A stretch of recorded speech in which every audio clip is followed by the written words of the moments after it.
Morning বন্ধুরা, আজকে আমাদের বেনারসের লাস্ট দিন মানে আজকে আমরা চেক আউট করলাম হোটেলে। আর বিকেলে 5:20 ফ্লাইট আছে। এখন প্রায় 12:30 মতন বাজে। আমরা হোটেল থেকে বেরোলাম, বেরিয়ে সব কিছু রেডি করে হোটেলে চেক আউট করে দিয়েছি।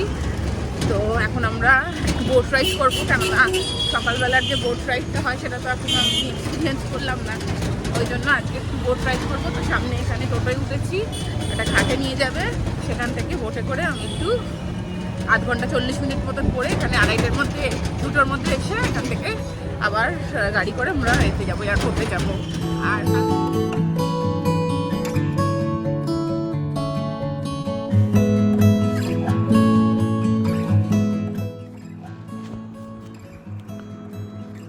হোটেল থেকে বেরিয়ে আমরা অটোয় যখন উঠেছিলাম তখন দাদাকে বলেছিলাম এরকম একটা ঘাটে নিয়ে যেতে যেখান থেকে নৌকো রাইড করা যায়।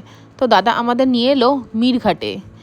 এখান থেকে শেয়ারিং নৌকাও ছাড়ে, আবার কেউ যদি রিজার্ভ করে নৌকা নিয়ে ঘুরতে চায় সেরকম ব্যবস্থাও আছে।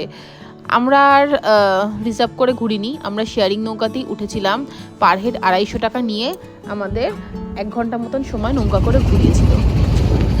প্রায় 1টা বাজতে যায়, আমরা নৌকায় বসে গেছি এবং নৌকাও মোটামুটি ভর্তি হয়ে গেছে। আমরা আমাদের যাত্রা শুরু করলাম। চারপাশে সবুজ গাছপালা, পাখিদের ডাক আর ঠান্ডা হাওয়া, সব মিলিয়ে এক অনন্য রকম প্রশান্তি। কাল সন্ধ্যেবেলা আমরা একটা বন্ধ ক্রুজে করে গঙ্গাবক্ষে ভ্রমণ করেছিলাম, কিন্তু আজকে সকালবেলা পুরো অন্যরকম। আজকে সকালবেলা আমরা একটা পুরো খোলা ওই ভটভটি নৌকায় করে ওই একই গঙ্গাবক্ষে ভ্রমণ করছি। 2 রকম ভ্রমণেরই সৌন্দর্য কিন্তু পুরো সম্পূর্ণরূপে আলাদা।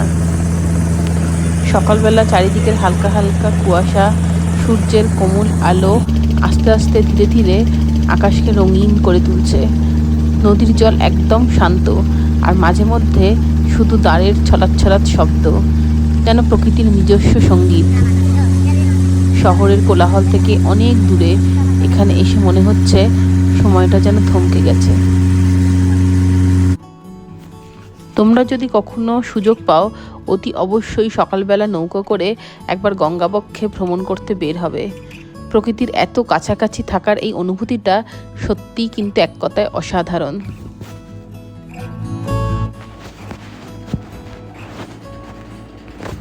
এখন আমাদের নৌকা মণিকর্ণিকা ঘাটের সামনে দিয়ে যাচ্ছে।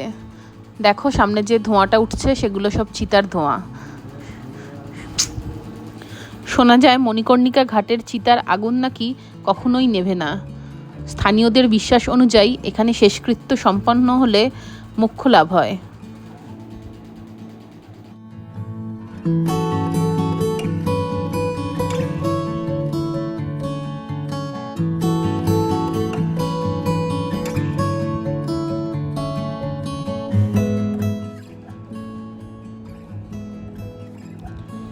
সকালের আলোয় বারাণসীর ঘাটগুলি যেন এক জীবন্ত চিত্রপট। লাল, হলুদ আর মাটির রঙের পুরানো প্রাসাদ সম্মুখ ভবনগুলি নদীর ধারে সারিবদ্ধভাবে দাঁড়িয়ে আছে। এখানে প্রতিটি ঘাটেরই আছে আলাদা আলাদা ইতিহাস, আলাদা আলাদা গল্প। প্রতিটা ঘাট থেকে সিঁড়িগুলি নেমে এসেছে সোজা গঙ্গার জলে। হাজার হাজার বছরের পদচিহ্ন যেন জমে আছে এই পাথরের সিঁড়ির গায়ে। গঙ্গার ঘাটের দিকে তাকালে যেরকম দেখা যাবে বিভিন্ন ধরনের সাধু আর ভক্ত ধ্যানমগ্ন হয়ে বসে আছে ঘাটের সিঁড়িতে। তাদের শান্ত মুখ দেখে মনে হয় যেন সময় এখানে থেমে গিয়েছে। আবার উল্টো দিকে নদীর জলের উপর তাকালে দেখা যাবে শত শত পাখি জলের ওপর দিয়ে উড়ে যাচ্ছে। আবার কখনো তারা হঠাৎ করে জলে ডুব দিয়ে মাছ ধরে নিচ্ছে। আজকে কিন্তু বেনারসের আকাশ মেঘলা। গতকাল সন্ধেবেলা আমরা সোনালি আলো থেকে আজকে দুপুরের ধূসর রোদের বেনারসের ঘাটগুলোকে রূপ বদলাতে দেখলাম। বেনারস তাই শুধু একটি পর্যটন কেন্দ্র নয়, এটি একটি অনুভূতি, অভিজ্ঞতা, ইতিহাস, ধর্ম, সংস্কৃতি সব কিছু যেন মিলেমিশে এখানে একাকার হয়ে গেছে।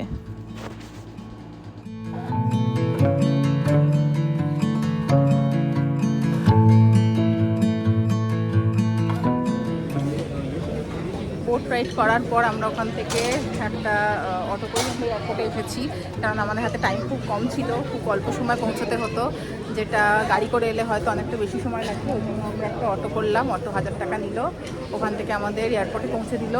একটু মানে আমাদের টাইট সিচুয়েশন হয়ে গিয়েছিল, হ্যান্ড টু মাউথ সিচুয়েশন হয়ে গিয়েছিল, কেননা হাতে তখন 1 ঘন্টার সময়, আর অনেকটা রাস্তা, মানে airport Benares airport, Benares proper Benares city থেকে অনেকটা রাস্তা, তার মধ্যে তো বেনারসের জ্যাম তোমরা জানোই।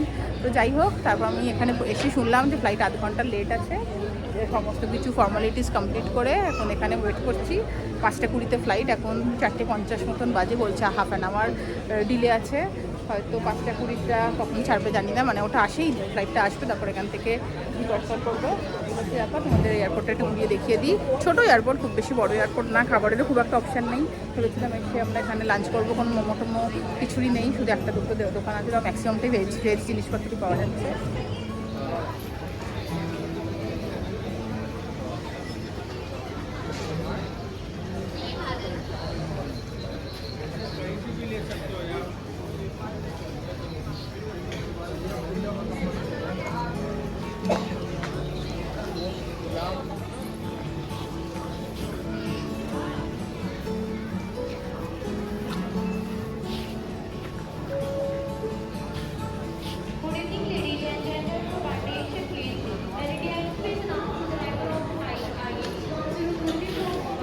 আয়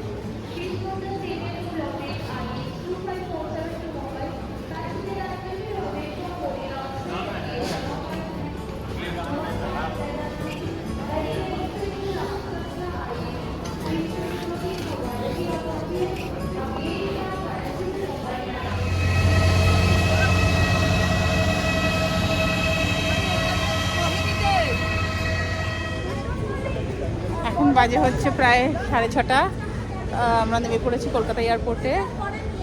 এক্সপেক্টেড টাইম গেছিলো 1 ঘন্টা 10 মিনিট, মানে 5টা 20-তে ছেড়েছে ফ্লাইট, 6টা 30-এ আমরা 1 ঘন্টা 10 মিনিটের মধ্যে নেমে গেছি, এটাই টাইম ছিল। ফ্লাইটে কোনো প্রবলেম হয়নি, কোনো টার্বুলেন্স তো কিছু ছিল না, খুব ভালোভাবে চলে এসেছি। তো যাই হোক, আমার বেনারস ঘোরা এখানেই শেষ হলো। যদি আমার ব্লগটা তোমাদের ভালো লেগে থাকে, প্লিজ আমার চ্যানেল সুচন্দ্রিমাতা হবু ব্লগার সাবস্ক্রাইব করে নিও, আর ভিডিওগুলো ভালো লাগলে অতি অবশ্যই ভিডিওটা লাইক করে দেবে, আর বন্ধুদের সাথে অতি অবশ্যই শেয়ার করবে। খুব তাড়াতাড়ি আসছি নতুন কোনো ব্লগ নিয়ে। Thank you for watching, tata.